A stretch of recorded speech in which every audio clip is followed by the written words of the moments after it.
Welcome to On the Issues with Michelle Goodwin at Ms. Magazine. As you know, we're a show that reports, rebels, and we tell it just like it is. On this show, we center your concerns about rebuilding our nation and advancing the promise of equality. So join me as we tackle the most compelling issues of our times. On our show, History Matters, we examine the past as we think about the future. This week, you're hearing a pre recorded broadcast right in front of our Supreme Court term in review. In this episode, I'm so pleased to be joined by Jill Winebanks and Kimberly Atkins Storr, both from the Webby Award winning Sisters in Law podcast, as we discussed exactly where our nation stands as we approach the 2024 elections. My special guest, Jill Winebanks, served as one of Watergate's prosecutors and is the author of The Watergate Girl. She was the first female general counsel in the United States Army and first female executive director of the American Bar Association. You've seen her regularly on MSNBC as a legal analyst. I'm also joined by Kimberly Atkins Storr.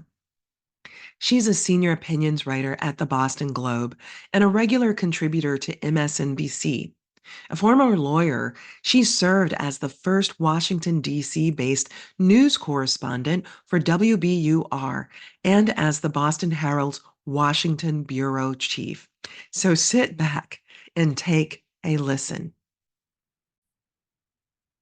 I want to thank you both for joining me as we discuss some of the most compelling issues that are presented and have a little bit of fun in the process because it's wonderful to be joined by the two of you, these two badass women. Can I say that? Yes, I can. It's my podcast, but also who are fellow podcasters as well.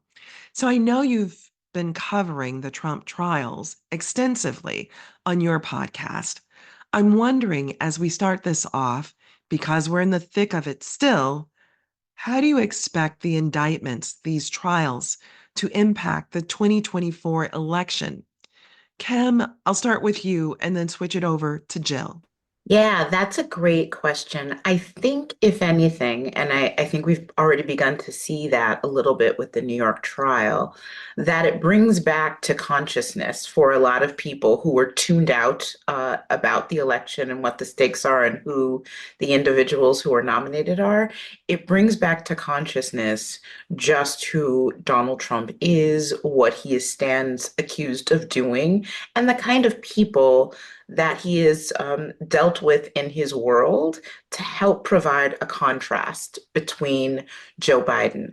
I don't think, particularly because the January 6th related trials won't happen before the election, that it will crystallize Donald Trump's role on January 6th, the way that the House committee, the special committee did, for example, before the election. And that's too bad because I think that the nation needs that kind of reminder.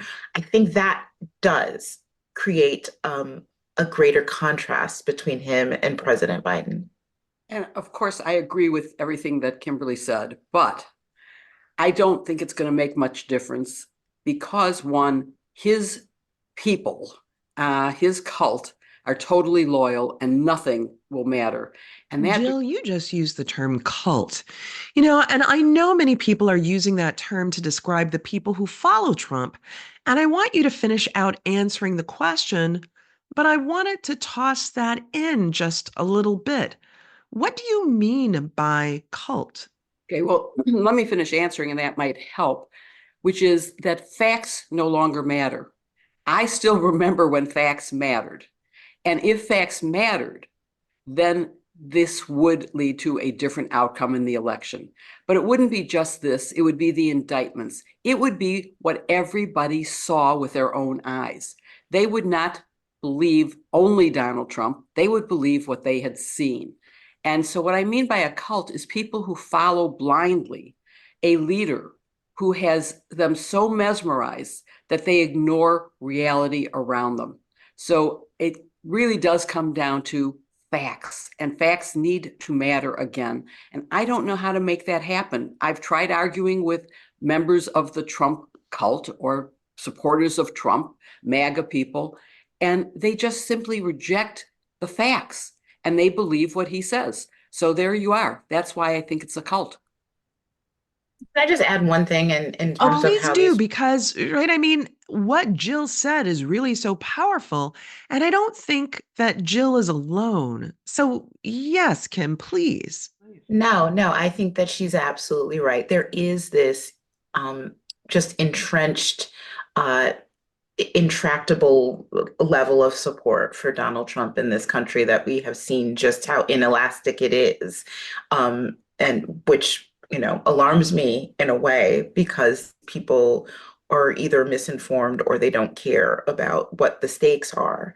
But I'm also worried, and if we are to believe the polls that the election is as close as it is, to people who at least at some point voiced an understanding of who Donald Trump is. I'm thinking of some of the big donors we've seen recently that were said they were going to sit this election out, Republican donors, and they really criticized Trump in the past, and now they're coming on board and saying they're going to help underwrite his campaign and that they want something different than Biden. It's like, really, that all you've seen Trump for who he is, you're a reasonable person. You are not part of this cult and you are still supporting him. I'm hearing people like Nikki Haley, who had a wonderful opportunity.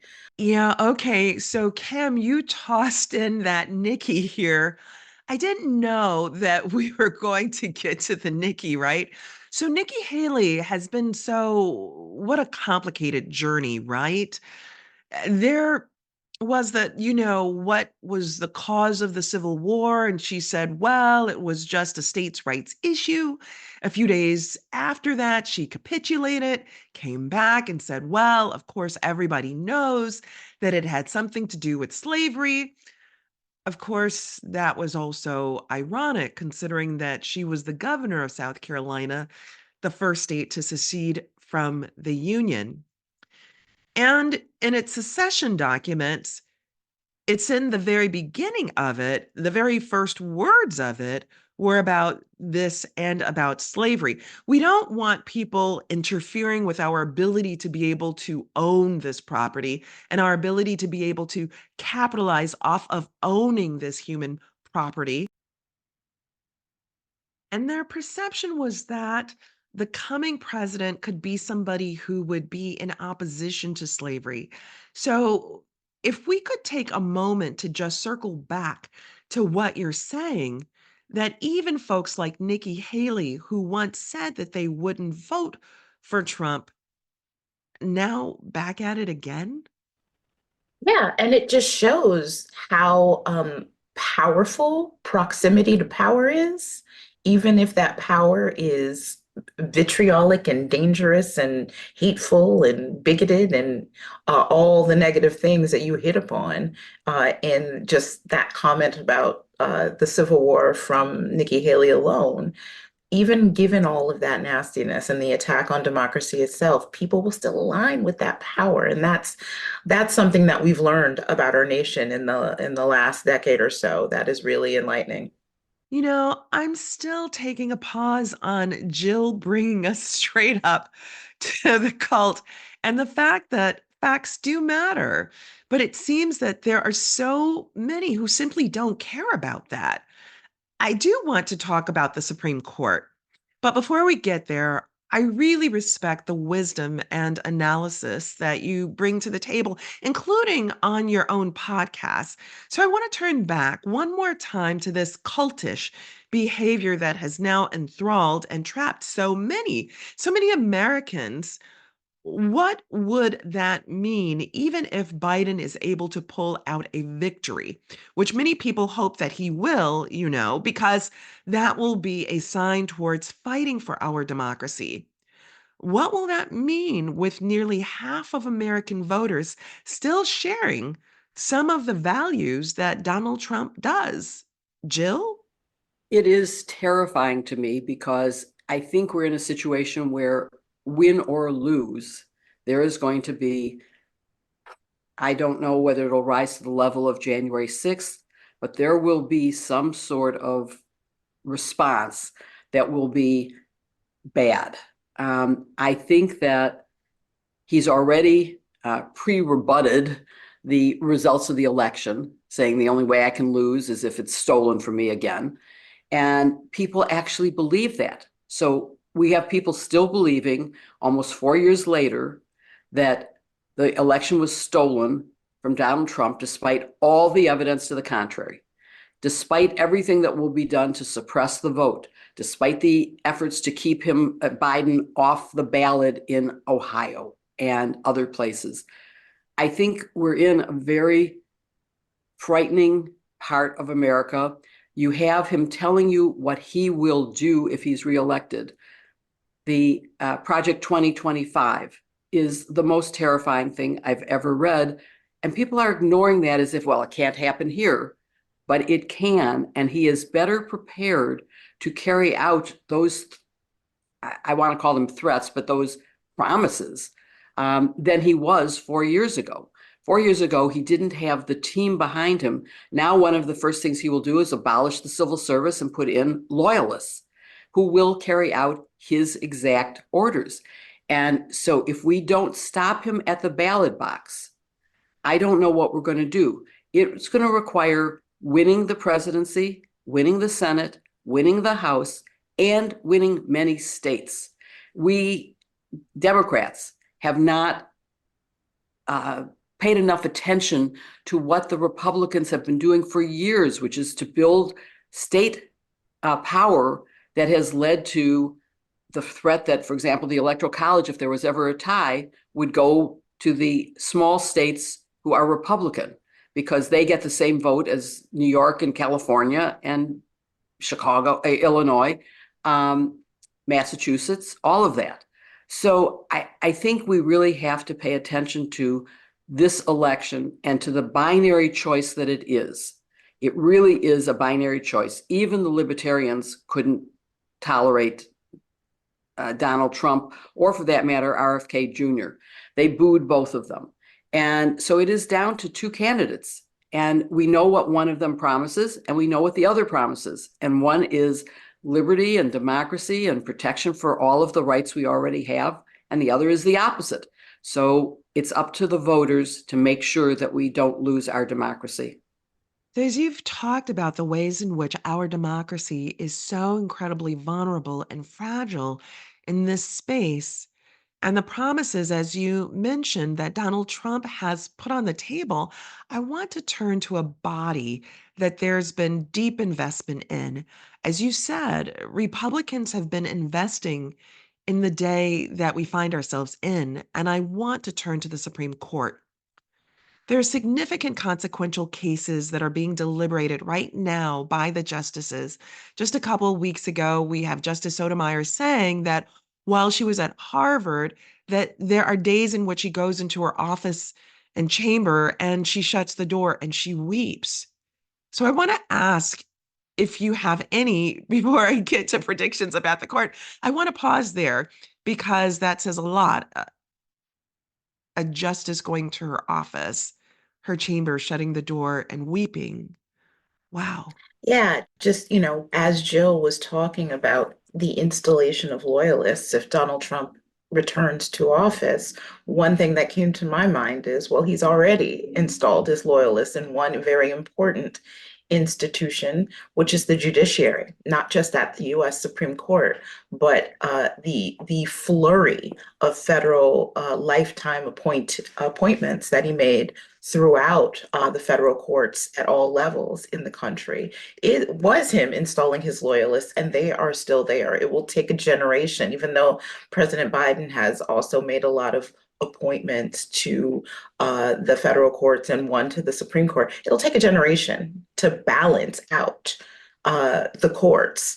But at the Supreme Court, we have seen in recent weeks alone just the impact of that. I mean, since Dobbs, the decision overturning Roe v. Wade, which is something as a lawyer I never thought I'd see, the wake of that, and now you have a justice not installed by Donald Trump, but one who is empowered because of the supermajority that Donald Trump installed on the court to really show that he is a religious crusader. and I'm talking about Justice Samuel Alito, the author of the Dobbs decision, who envisions our country in a very specific way and is using his position to help effectuate that. And it's not just when it comes to reproductive rights, which is scary enough, but the opinion he wrote on voting rights, as Jill said, the importance of being able to have a democracy, be able to vote and have your vote counted. And he blessed the kind of racial gerrymandering that, you know, led to our country being torn apart almost. And ensures that those who are seeking this power and those who are aligning themselves with Donald Trump will have an unfair advantage at our election. So, what has happened to the Supreme Court is really, as somebody who went to law school, who wanted to study the principles of justice and bring that about as an officer of the court, it's really been gutting to me. So I understand Justice Sotomayor's sentiment completely. If I could just add, Please do, Jill. as what Justice Sotomayor, you quoted as, she added, and I expect more tears to come. With considering the decisions that are still pending and to be announced, I'm terrified.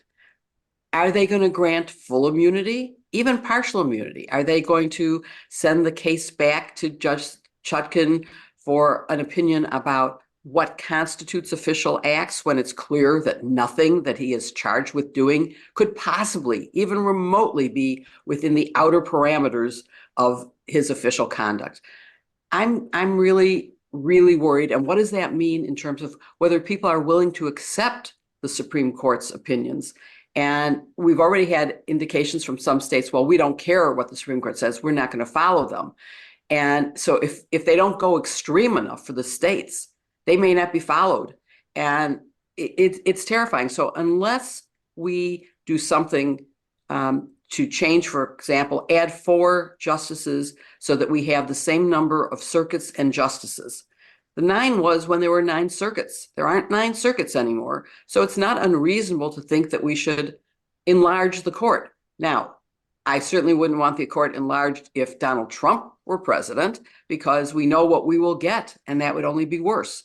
So it's a tricky political issue, and it's a tricky moral issue. And talking about democracy doesn't seem to get through to people for whom they already think that democracy hasn't worked so well for them. And that's why they're following Donald Trump. So we have to put it in terms that are more understandable to people. A specific right that they will lose, a specific something that will resonate with them as to why they should vote for someone other than Donald Trump. Well, that brings us to the cases of this term. And here I'm wondering if there are any predictions in sight. Jill, you mentioned the immunity case. Can you tell our listeners just a little bit about that and what you think, how you think the court might decide that case? Let me start, Michelle, with the harder part of that, which is predicting the Supreme Court.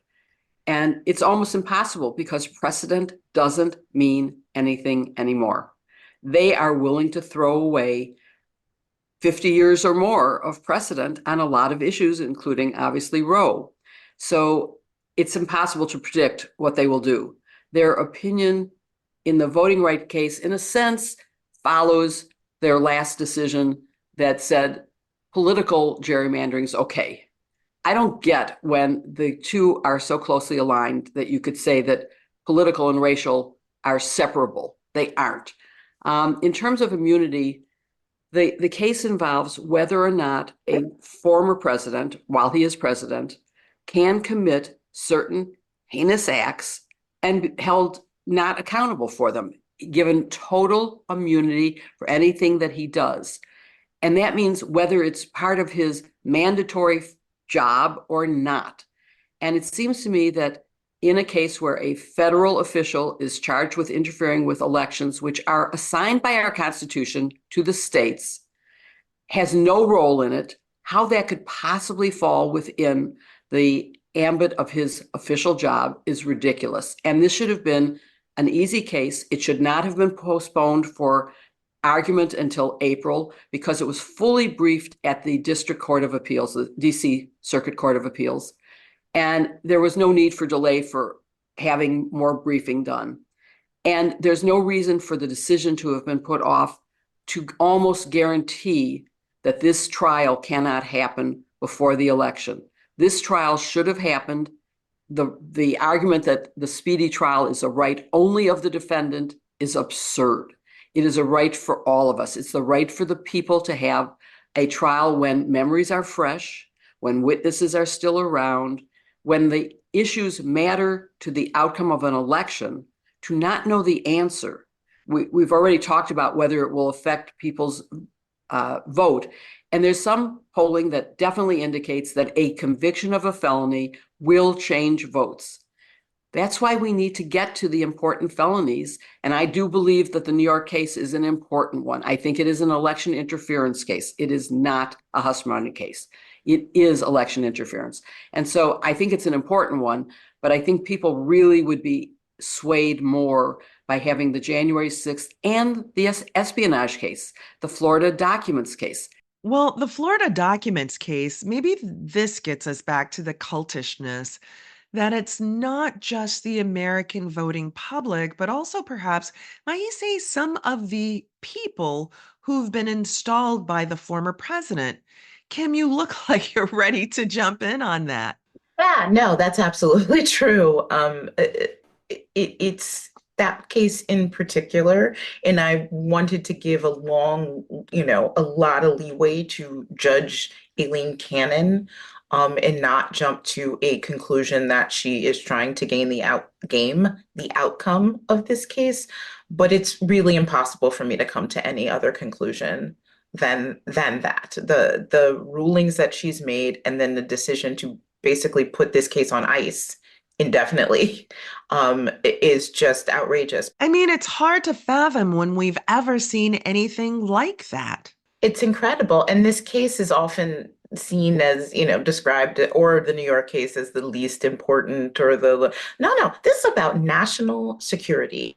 This is a person who had national security related classified documents on his person, in his home, in that could be accessed by guests at Mar-a-Lago. Like, who knows? At In his a resort. bathtub. I mean, isn't Mar-a-Lago a resort, right? I Yes, mean, there is people come no in and out of that stay at Mar-a-Lago. there is no SCIF, secured location to view such documents there. And we know that this person is deeply indebted, is seeking foreign funders for his indebtedness, has hobnobbed with Russia and China and other people, has shown already classified documents to a Russian official while he was in office. I mean, this is a terribly important case, and that we don't have resolution on that before the election is really outrageous. But Because you touched on, deeply indebted, even to pay off the debts from a prior trial,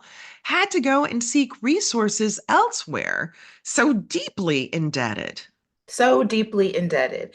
And even aside from, as Jill very importantly pointed out, this immunity case, which just cuts to the heart of our democracy and the ability to say, no, you cannot attack it. Even if you are a president, you are not above the law. There are so many other cases that we haven't even gotten to talk about that are going to be decided before the end of June. There is a case that will decide whether people who are unhoused even have rights, essentially, or can they just be imprisoned for their poverty? We have a case that will decide if the rich Sacklers can get out of paying for the impact that they have had on opioid abuse from their marketing practices, or if they can use bankruptcy courts to skirt that. We have a case that will decide whether people have a constitutional right to bump stocks, which allows a gun to be turned into a machine gun. We have a case, I mean, these are just a sampling of the cases that still have It's just a mifepristone, roll whether people can second guess the FDA in their approval of an abortion. But I mean, the EMTALA case, Kim. I mean, exactly. I mean, you can't even make that up. It's an Emergency Treatment and Labor Act. And the fact that we're even here for people who are textualists and originalists, when they when the actual name of the law itself says "and Labor Act" to help women when they are in need and suffering during a period of pregnancy, and yet the possibility that this law would not apply to them. This is the law that allows hospitals, that mandates that hospitals that receive federal funds, virtually every hospital in the United States, that they must stabilize and provide care to individuals who need that kind of care. And certainly this would apply to people who are in emergency medical need due to some crisis that has come about due to pregnancy. And you have the state of Idaho challenging that and the Supreme Court taking that up, which again, we're in the land of unheard of. Jill, I see that you're about to jump in. Well, two things. One, I just want to add one of my favorite cases for the most important of this term, and that's one which determines whether federal agencies will continue to have any rights and powers to use their expertise. And that to me is frightening because Congress cannot possibly take on the role of all the federal agencies. Of course, you're right about EMTALA. You're right about, Kim mentioned all of the really significant cases that are still pending. And, they're the Supreme Court. There is no appeal from that other than federal laws that will be signed into law. So again, we're back to it's up to the voters to make sure that if they take away the powers of federal agencies, that somehow we are able to, through legislation, return those powers to the agencies where they belong. So, what you're basically sharing is that there's an awesome, deep, heavy weight in front of us for this election and for voters. So, we've talked about it, but I'm wondering then what you think will be the defining issues for the 2024 elections. What will they be? I mean, there are some people who say that, and this is interesting, that the people who care about abortion rights, that that's all they care about, and it will be insignificant to everything else. And then I think that's ridiculous, but people who care about abortions are women and men, but women care about the economy and they know that childcare and what it costs to educate children and to house them and to clothe them. And women think about that, and women think about their ability to be able to vote and be engaged in democracy and so much more. But I want to turn it over to you. What do you two think will be the defining issues in this election? And I'll start with you, Jill, then ping back over to you, Kim. I think all of those issues combine. I think voters, there are, of course, one issue voters, no doubt about that. But I think most voters balance out all the different issues. The economy is clearly, based on polling, maybe the number one issue for men and women alike. I think people have to worry about the promise of what's to come. I mean, we've talked about, the right of abortion. What about the right to contraception, which now seems to be a possible thing that could be taken away? Imagine that. It's a woman's right to not only control her body, but her entire life by family planning and deciding when she will have a child. It's just unthinkable to me that that right could be taken away. And yet that is something that is almost promised if Donald Trump is reelected. So I think we have to just hope that people will take into account one piece of advice. People sometimes come to me and say, I don't know, what can I do? What can I do? And, obviously I always say, be informed, be involved, get out the vote. But there's so many issues. How do I learn them? Just learn one. Pick your favorite issue, the one you're the most passionate about, and learn enough about that to argue it well, to convince someone that that alone is reason to vote for the candidate that you support. Obviously, if you can learn two or three, that's even better. But even just learning one can make a difference. And personal contact with other voters is really important. It makes a difference, whether it's a postcard that you help send, whether it's knocking on doors. It's really important to reach people on a personal level. And so I think that's really what we have to do, and to be aware of enough issues. Campaigns put together very good documents that sort of focus on, here's the position of my candidate on X. Here's the position of the other candidate. And even if that's all you know, that's enough to perhaps engage in a conversation, because you probably will know more than the person you're speaking to, because you are involved enough to get out there to help get out the vote.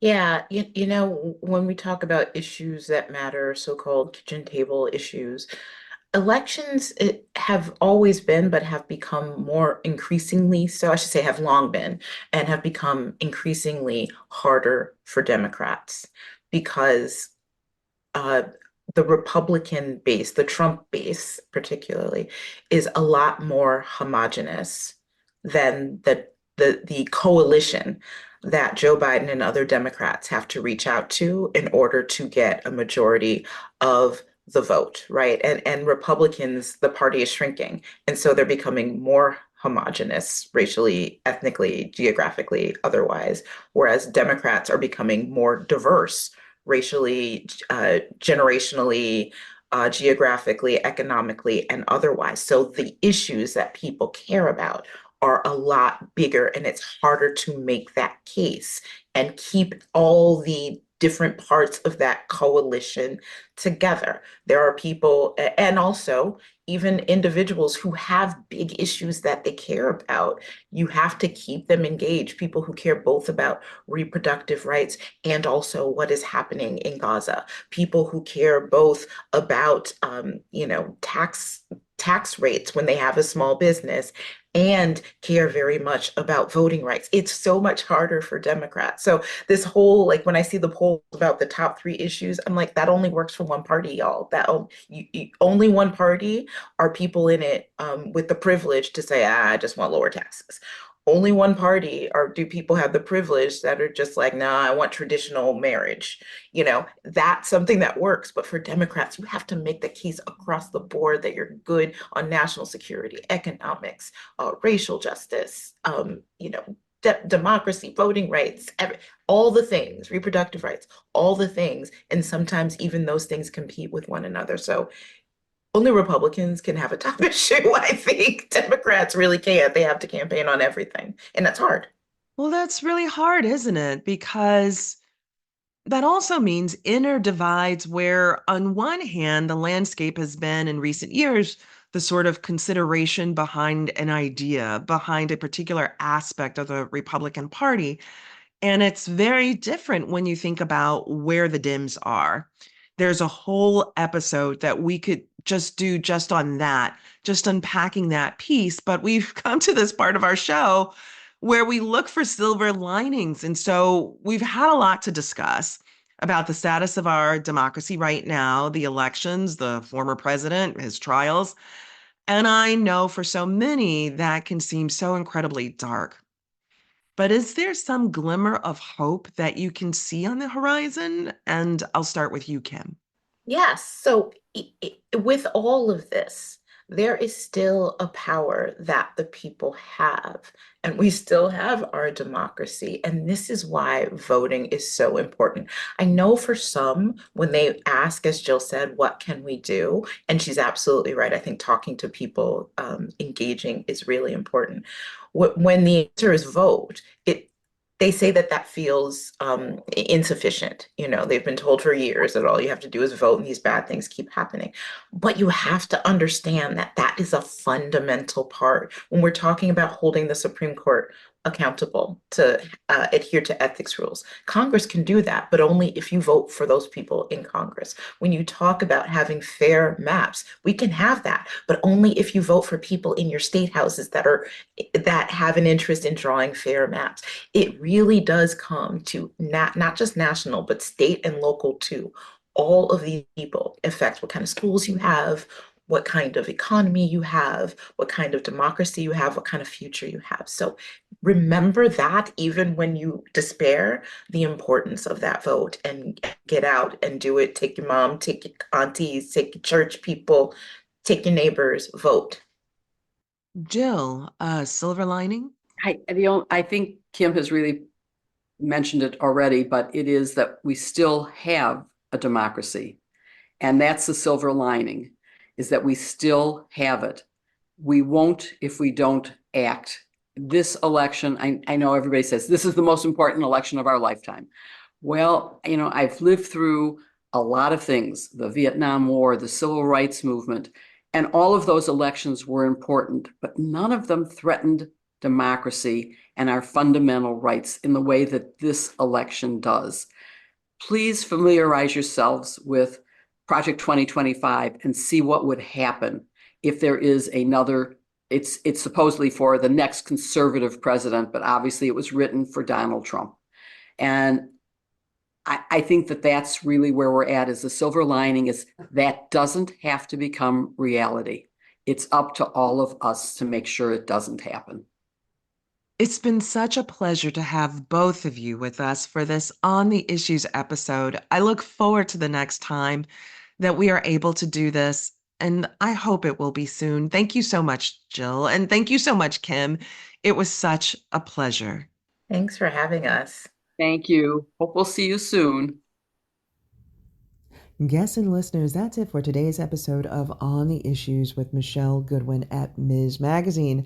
I want to thank each of you for tuning in for the full story and engaging with us. We hope you'll join us again for our next episode, where we'll be reporting, rebelling, and telling it just like it is. For more information about what we discussed today, head to MsMagazine.com and be sure to subscribe. And if you believe, as we do, that women's voices matter, that equality for all persons cannot be delayed, and that rebuilding America and being unbought and unbossed and reclaiming our time are important, then be sure to rate, review, and subscribe to On the Issues with Michelle Goodwin at Ms. Magazine in Apple Podcasts, Spotify, iHeartRadio, Google Podcasts, Stitcher, wherever it is that you receive your podcast. We are ad-free and reader-supported. Help us reach new listeners by bringing this hard-hitting content in which you've come to expect and rely upon by subscribing. Let us know what you think about our show, and please support independent feminist media. Look for us at MsMagazine.com for new content and special episode updates. And if you want to reach us, please do so. Email us at ontheissues@MsMagazine.com. We do read our mail.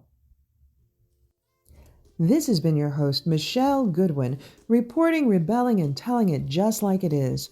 On the Issues with Michelle Goodwin is a Ms. Magazine joint production. Michelle Goodwin and Kathy Spiller are our executive producers. Our producers for this episode are Roxy Zoll, Oliver Hogg, and also Allison Whelan. Our social media content producer is Sophia Panagrahi. The creative vision behind our work includes art and design by Brandy Phipps, editing by Natalie Holland, and music by Chris J. Lee.